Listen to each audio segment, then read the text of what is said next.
That team was a Cinderella team, but it was one of the greatest assemblages of talent, certainly in Dodger history. And I think in American baseball history, there was something magic about those guys. They were all great personalities. Campanella, oh, beautiful man. Jackie, Pee Wee, Duke, Carl Furillo. There was something believable about this team. This wasn't a team on a pedestal. And people identified with that. And I go places all over the country, around the world. I get emails from Japan on this Brooklyn Dodger team.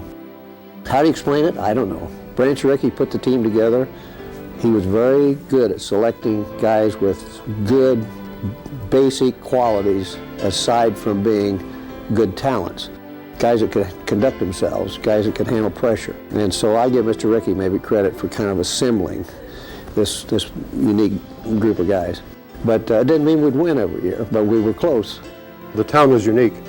I don't think there'll ever be another real Brooklyn the way Brooklyn was in those days. The team itself is just an impossible thing.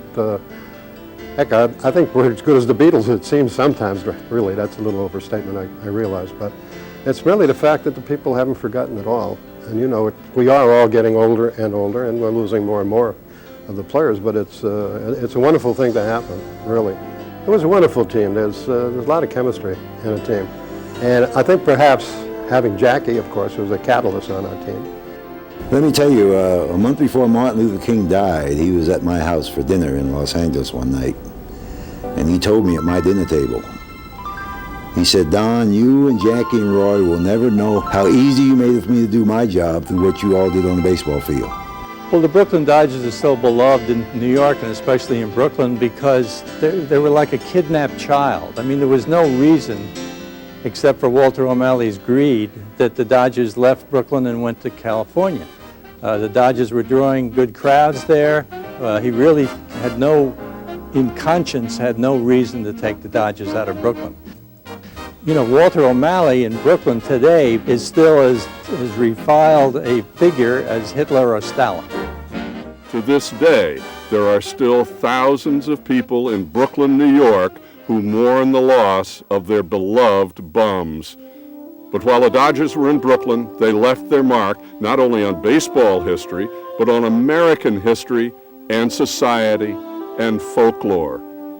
Perhaps no team in baseball history was ever more popular or more loved by all of America than the Bums from Brooklyn. Their legacy as the battling underdogs, as every man's team who after so many heartbreaking setbacks and after so many years of trying, finally won it all in 1955, is as much a part of American folklore as it is of baseball history.